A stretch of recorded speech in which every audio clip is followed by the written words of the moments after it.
everyone and welcome back to my YouTube channel. So papunta tayo ng Shore Tree Residences para sa another basic furnishing na turnover and unit.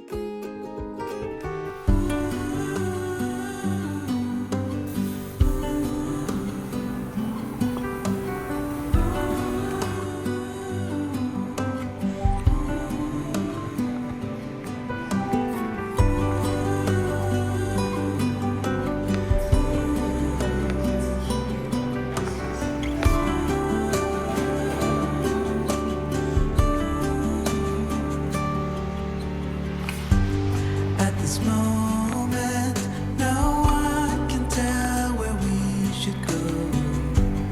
Oh, it's coming.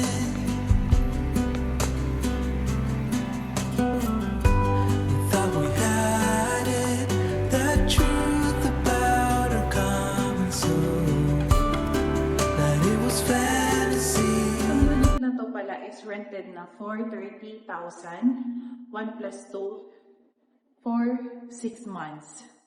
So, ipapakita ko lang sa inyo yung basic furnishing package na ginawa namin and update na rin dito sa Shore Tree Residences.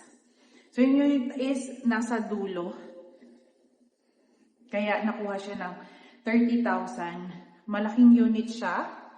And hindi siya yung katulad ng regular na may suite B or suite A.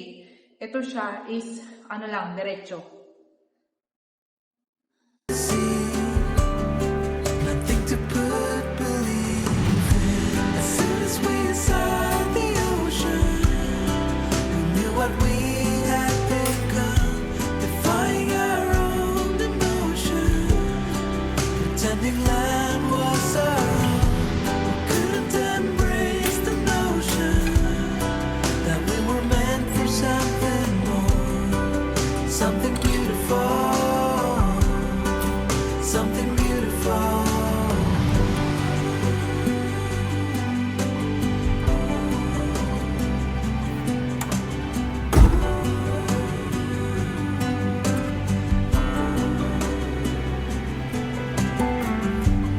At this moment, it's time to tell where we should go.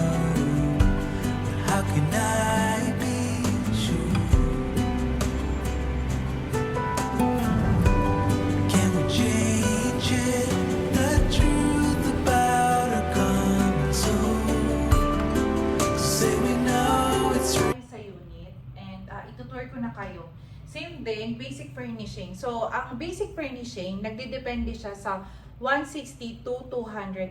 Depende yun sa additional ninyo na request. Like for example nito, naglagay kami ng mga microwave shelves, si owner, naglagay siya ng TV, so additional yon. Pero kapag pinarentahan ninyo yung unit ninyo sa Chinese tenant, basic lang kailangan nila, no need na ng TV. And then mostly, ang gusto nila, blackout na curtain, katulad nito.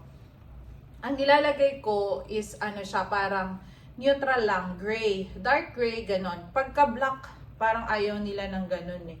So, medyo marami silang mga pamahiin. So, mas maganda, parang neutral color lang, gray. Kapag gumamit naman ako ng more on brown, kailangan meron siyang parang pop-up na color, mas maganda siyang tignan. Pero kapag gray, yun na yung parang pinaka-accent na sa unit. So, mag-i-start na ako. Itutour ko lang kayo. At itong unit na to, I think it's 30 square meters. Mas malaki siya sa regular na sa Shore Tree Residences. So, mapapansin niyo wala siyang separate na yung parang sa regular dito na suite A or suite B na papasok yung bedroom. Dito, straight lang siya, slight short to residences. Ito hindi na nagpalagay ng smart lock, si owner. So, yan. Ito naman yung sa kitchen, same lang, wala kaming binago. Mga additional lang. Katulad nito, Fire X, napaka-importante. And, nag-request si owner ng Samsung. Actually, ang Samsung na microwave, may pagka times 2 ang price niya sa American Home. So, nasa 7,500. Pero yung American Home, nasa 3,500. Pero, ni-request ni owner na Samsung lahat yung ilagay dito. Ito, Samsung na ref, and Samsung na microwave, and nilagyan namin siya ng shelves. So, yan. At least, hindi siya nakapatong dito sa microwave, sa ref. Yan. Dito naman tayo sa bathroom. Same din, nag-additional lang kami dito ng dalawa sa basic furnishing namin, which is i-add-ons na rin namin is yung bidet. So, naglalagay na kami ng bidet. And towel rack. Ito talaga importante din sa basic furnishing. Samsung din yung washing. Yan, ito yung mga nandito. And ito ang shower heater na nilagay namin. And hindi na kami naglagay ng shower enclosure muna, curtain. May kasama na rin na mirror dito, so hindi na kami naglagay. Ganyan lang. Parang ini-improve namin pa konti-konti yung basic furnishing namin para mas komportable din yung tenant. And ito kasi nagstay si owner, so talagang ni-request niya ng bidet and towel rack. Itong TV, since nag-stay si owner, nagpalagay na rin siya. Yan. Ito ulit yung sofa na leather na nilalagay namin. Cake fan light. Para kasi siyang cake, pero diamond yung ano niya. Ang ganda, oh. Ay, napakaganda kasi sa side is my window na. So, facing siya ng road. So, ito is shore 2 residences. And shore 1, yung nasa dulo. So, 4-seater na marble dining ang nilagay namin.